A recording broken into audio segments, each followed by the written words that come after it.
Olá, boa noite, seja bem-vindo ao ND, que hoje vai falar sobre imposto de renda. E sobre esse assunto eu converso hoje com Marcelo Rocha, CEO da Contabilidade M Rocha. Tudo bem, Marcelo? Seja muito bem-vindo. Tudo jóia, boa noite Roberta, boa noite Richard, estamos aqui à disposição. Isso aí, também converso com Richard Domingos, diretor executivo da Confirp Contabilidade. Tudo bem, Richard? Boa noite. Boa noite você, Marcelo, boa noite a todos. Todo ano a gente fala sobre a mesma coisa, né? Chega essa época do ano agora, imposto de renda, a necessidade de uma revisão no imposto de renda, o quanto ele está defasado? Olha, segundo estudos da Sindifisco, a tabela do imposto de renda desde 1996 a 2018, ela deveria ter sido reajustada em quase 100%. Ou seja, o limite de isenção hoje, que é R$ 1.900, deveria ser em torno de R$ 3.700, ou seja, quase o dobro do limite atual. Ou seja, a Receita Federal, ela vem, por não reajustar a tabela do imposto de renda, ela está instituindo um tributo indireto. Ou seja, aquele empregado que tem o recebimento dos seus salários anualmente corrigidos por um dissídio coletivo ou por impacto da inflação, ele, ao longo do tempo, ele passou a ser um contribuinte normal pelo simples fato da tabela do imposto de renda não ser corrigida. Ou seja, tem muita gente pagando que, na verdade, não precisaria estar. Poderia não estar pagando se tivesse os efeitos da inflação colocados aí na tabela de imposto de renda. Para a gente entender um pouquinho da história desse imposto, por que ele foi criado, Marcelo? Então, ele foi criado com um cunho social para ajudar na saúde, na educação, né? Para voltar realmente para a população, né? Só que a gente acaba acompanhando aí tudo que acontece na nossa gestão pública, né? E nem sempre tudo que é canalizado para essas áreas acabam chegando nessas áreas. Então, tudo aquilo que arrecada desse tributo, a gente acaba não sentindo e acaba achando o tributo muito caro, né? Nós até estávamos comentando aqui, eu perguntei para você gostaria de morar em Uganda, por exemplo, né? Um país pobre, né? E lá, por exemplo, a alíquota máxima do imposto de renda é 40%. É mais do que a nossa aqui. Só que, veja, a gente tem que fazer com que o imposto que nós pagamos seja muito bem utilizado. E isso ainda tem um processo muito longo para acontecer, para que isso chegue no fim, né? Que é uma saúde de qualidade, uma educação de qualidade e outras áreas também.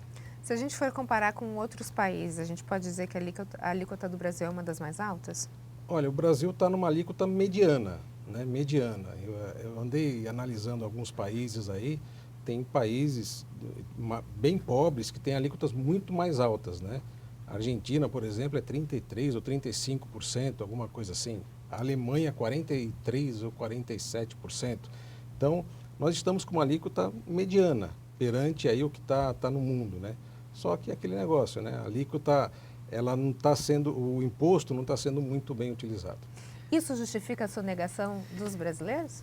Eu penso que a sonegação está muito intrinsecamente ligada à cultura do brasileiro, né? A cultura do contribuinte brasileiro, que ao longo do tempo não existia uma fiscalização. Hoje existe uma fiscalização excessiva, mas o brasileiro também ele procura achar formas de não pagar tributo. Nós estamos falando de alíquota, a alíquota ela é mediana, mas a arrecadação não é mediana, né? Hoje, 1/3 do que se arrecada no país é referente a imposto de renda, imposto sobre a renda e patrimônio. Isso incluindo pessoas jurídicas e pessoas físicas. São basicamente 535 bilhões de reais em imposto de renda recolhido no país. Só de declaração de imposto de renda, nós estamos falando de 40 bilhões arrecadados em 2019, com a declaração agora que vai ser entregue até dia 30 de abril. Então, não é pouco dinheiro, é muito dinheiro mal investido, com uma máquina ineficiente que tem que ser mudada, né? E a reforma tributária vem justamente nesse sentido, né? De tentar corrigir essas distorções para o futuro. E não é fácil implementar uma reforma tributária no país continental como o nosso, com 27 unidades de federação, cada um puxando a sardinha para o seu lado. A maioria dos estados deficitários, são poucos estados que têm superávit em suas contas. Então, é uma tarefa bem árdua e não é uma tarefa que vai ser implementada de bate-pronto. As regras de transição da PEC 45 chegam a 10 anos, né? Ou seja, qualquer modificação que se fizer hoje, só vamos conseguir ter a plenitude dela em 10 anos, se for aprovada de imediato. Agora, essa reforma tributária que está sendo proposta, ela não mexeria na alíquota que a gente tem hoje? Assim, a proposta da emenda constitucional que existe hoje, ela traz basicamente algumas mudanças nos tributos referente ao consumo, né? Referente ao ICMS, o IPI, o ISS, o PIS, a COFINS, querem se centralizar num único tributo. Mas também, paralelamente a isso, existe a intenção do fisco em ampliar a carga tributária, instituindo tributos, por exemplo, sobre a distribuição de lucros, aumentar imposto sobre doações e heranças, que hoje no país, hoje no estado de São Paulo é 4%, mas em outros países isso chega a 50%. Né? Então, o Brasil hoje é um país que tributa muito pouco. As grandes fortunas, por exemplo, não existe tributação nenhuma. Né? Então, há uma mudança do perfil. Quer dizer, o governo tem que mudar a forma de organizar o seu sistema tributário para conseguir arrecadar mais de uma forma mais inteligente. Ok, a gente vai para um rápido intervalo e, na sequência, a gente fala um pouquinho mais sobre imposto de renda. Eu volto já já. O ND está de volta e o nosso assunto de hoje é imposto de renda e eu converso com os contadores Marcelo Rocha e Richard Domingos. O que mudou do ano passado para esse ano? Olha, em comparação ao ano passado para esse ano, pouca coisa mudou, né? Principalmente na questão de valores, né? Agora, a questão de restituição, o ano passado tínhamos 7 lotes, né? Para esse ano teremos 5 e com antecipação de pagamentos a partir do dia 29 de maio e depois nos últimos dias dos próximos 4 meses, os próximos 4 lotes, né? Também teve a alteração na questão do número da declaração anterior. Só vai ser obrigado para quem tem renda nesse ano, né, juntando a renda do dependente, se tiver declarado, e do titular, acima de 200 mil reais. Vai poder declarar também a doação ao Estatuto do Idoso. Né? Então, se teve alguma doação efetiva na própria declaração, vai poder fazer a doação ali e pagar o DARF até o dia 30 de abril. Né? Fazendo o pagamento ali, já vai ser canalizado para o município, para o estado ou para a federação e ali já vai poder fazer a doação, podendo diminuir 3% do imposto. Teve mais alguma coisa, Richard? Sim. Uma das grandes alterações para esse ano está ligado à contribuição previdenciária da empregada doméstica, que deixou de ser dedutível. Né? Isso era um benefício para todo mundo que contratava empregada doméstica, que podia abater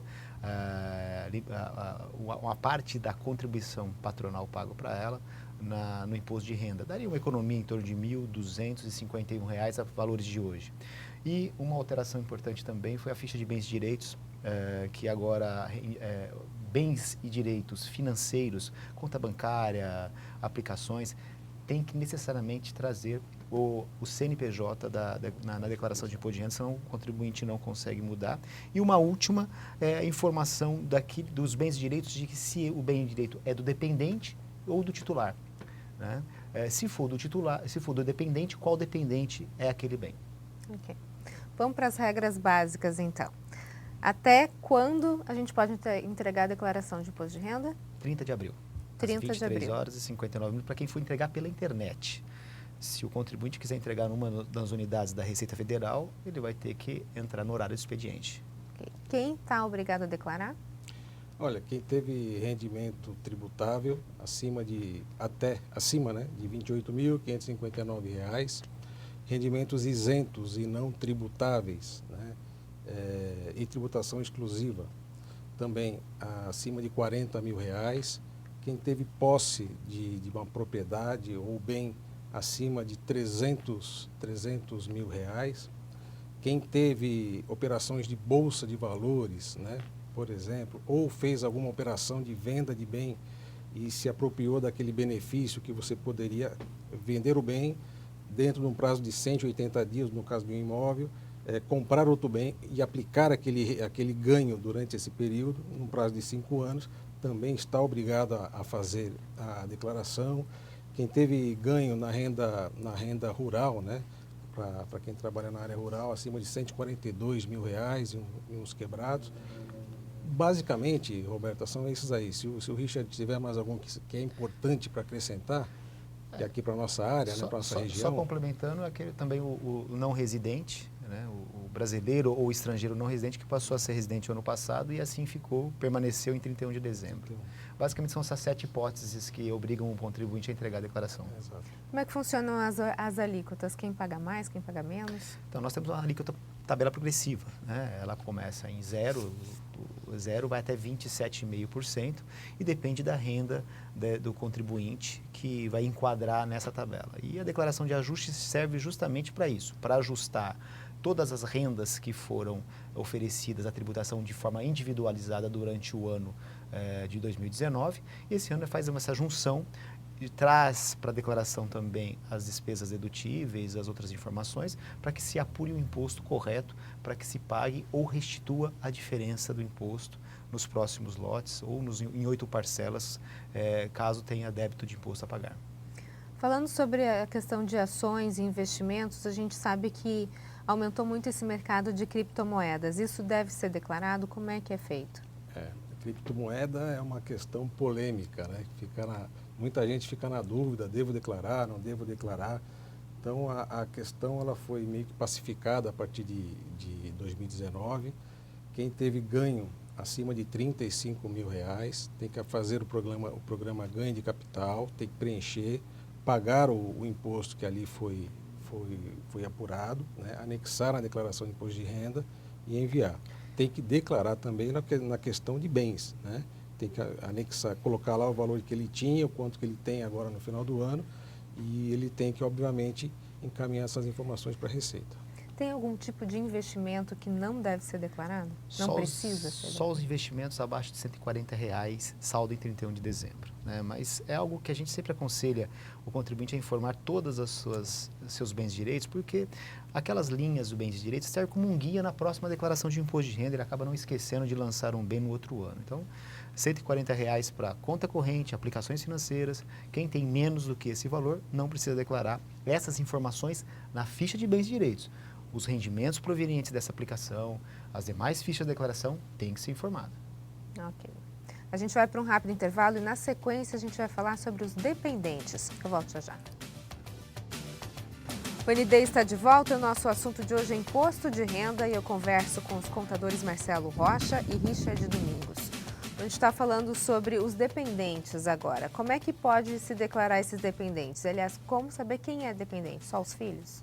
Não. O companheiro ou cônjuge, né, o companheiro que convive com essa pessoa por mais de 5 anos ou que tenha filho em comum. Questão da união estável. Cônjuge, no caso, sim, união estável. Inclusive, união homoafetiva. Né, com mais de 5 anos, você já pode ser como dependente. Filhos ou enteado até 21 anos, ou até 24 anos se estiver cursando o ensino fundamental ou escola técnica. Né? Irmãos, netos e bisnetos que o contribuinte tem a guarda judicial, pais, avós, bisavós com rendimento até R$ 22.451, salvo minha memória, e também aquele menor, um menor que o contribuinte tem a guarda judicial, né, desse menor.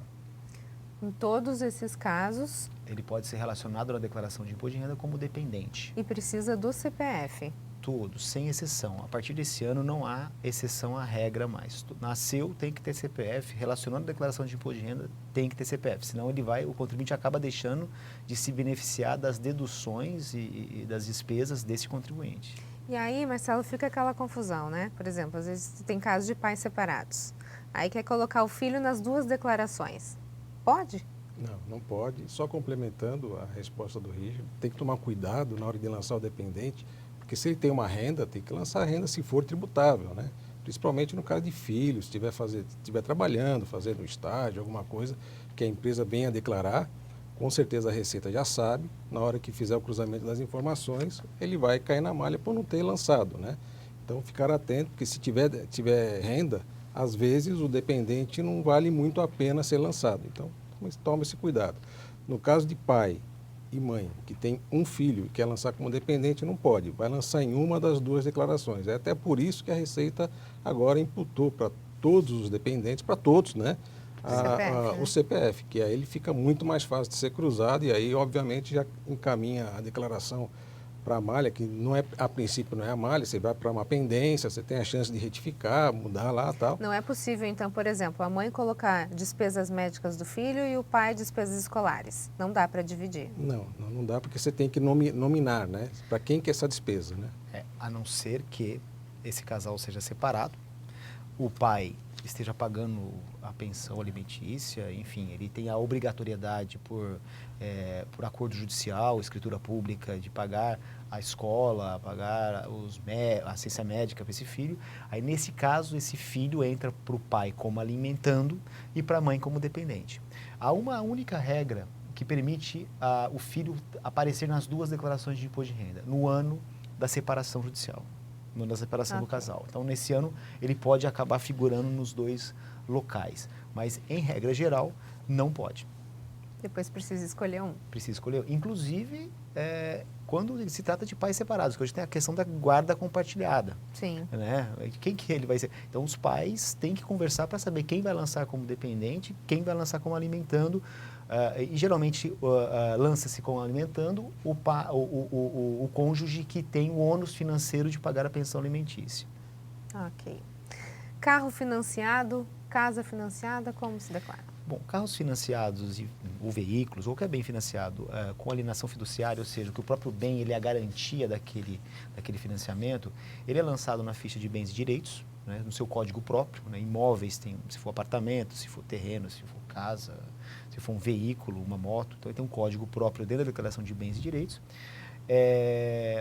Na descrição, você vai relacionar os dados desse bem, quem é a empresa que você adquiriu o bem, qual é a financiadora ou a empresa que está financiando essa operação, o saldo devedor, né? E nas colunas 31 de dezembro de 2018, 31 de dezembro de 2019, você vai relacionar apenas os valores que foram pagos até essa data e não o valor do bem. Esse é um erro muito comum, né? Muita gente pega o valor do bem, comprei um carro de 50 mil reais e lança o valor como 50 mil reais, mas ele não pagou o bem, ele está pagando esse bem. Então, o valor do bem ele vai ser construído à medida das parcelas que ele vai pagando. Por outro lado também, não se lança em dívidas de ônus o saldo devedor do bem. Né? Lá na ficha de dívidas de ônus não é lançado nada. O valor desse bem imóvel, ele vai ser construído à medida que ele vai pagando as parcelas até o seu final. Então, nessas parcelas ingressarão juros, despesas referente ao bem. Então, ele vai construindo esse valor ao longo do tempo. Tá ok. Falar um pouquinho sobre venda de imóveis, venda de casa ou de veículos. Que cuidados tomar na hora de declarar? Se a pessoa está obrigada a declarar, o melhor a se fazer aí é fazer o programa ganho de capital para apurar se houve ou não o imposto a pagar sobre essa operação, né? E aí anexar esse programa na declaração de imposto de renda. Hoje, vendas, alienações com valor até 35 mil reais, elas não são tributáveis. Venda de veículo é difícil acontecer isso por conta da desvalorização, né? Venda de imóvel já pode acontecer ou não? Venda de imóvel tem o próprio programa, eu sempre peço para fazer o programa, porque no programa ele já puxa a depreciação, já calcula o imposto para você, você lança todas as informações, né? E ele já apura o imposto para você, que tem que sempre ser pago no mês subsequente, né, ao da operação. No caso do carro, né, como o carro geralmente você nunca vende por um valor maior do que você compra, né, geralmente dá prejuízo e geralmente você não paga imposto, né? Mas se for um valor acima de 35 mil reais, é bom você fazer o programa de ganho de capital, anexar na declaração, para que lá se tenha as informações do comprador, como é que você fez a operação e o valor ser integralmente anexado ali na sua declaração e vá para a base da Receita. Valores de IPVA não entram, né, nessa questão de gastos com carro. Vamos falar um pouquinho sobre despesas médicas rapidamente. Que cuidados a gente deve tomar, principalmente na declaração de despesas médicas? O que pode contar e o que não entra? Então, despesas médicas em geral, despesas com saúde, aí entra hospitais, clínicas, laboratórios, gastos pelo contribuinte, médicos, dentistas, fisioterapeutas, psicólogos, psicanalistas, enfim, tendo o contribuinte os recibos de pagamento, né, no caso daqueles que pagaram pessoalmente, ele poderá lançar essas despesas como despesa dedutível do imposto de renda. Lembrando que despesa médica não tem limite, né? Então, Despesa médica é uma das linhas que mais traz declaração retida em malha, justamente porque não há limite de dedução. Hoje, aproximadamente 23% das declarações retidas em malha é por conta de despesa médica. Por quê? Porque a Receita Federal ela faz um cruzamento. Né? As clínicas, hospitais em geral e os médicos são obrigados a informar para a Receita Federal quem foi o paciente, quanto esse paciente gastou, quem foi o pagador daquela despesa, e a Receita Federal cruza essa informação através da malha fiscal. Então, um outro ponto que tem que tomar muito cuidado é o que não pode deduzir. Muita gente, por exemplo, vai fazer uma cirurgia e compra um material de cirurgia fora da conta hospitalar. Esse material, apesar de ter sido utilizado na cirurgia, ele não é dedutível para fins de despesas médicas. Por exemplo, uma prótese. Né? Isso tem que estar incluído dentro da conta hospitalar ou dentro da conta do profissional que emitiu aquela despesa médica. Os acompanhantes não são dedutíveis, né? Ou seja, despesas de acompanhantes não são dedutíveis, hospedagens diárias de acompanhantes dentro do hospital. Okay. Né? Richard, Marcelo, muito obrigada pelas informações. É um assunto que vai longe ainda, convido vocês a retornarem. Próximo ao encerramento do prazo, a gente volta a falar um pouquinho mais sobre imposto de renda. Muito obrigada. Muito obrigado. O ND fica por aqui, uma ótima noite para você. Fique agora com o Jornal da Band, a gente se vê. Até mais.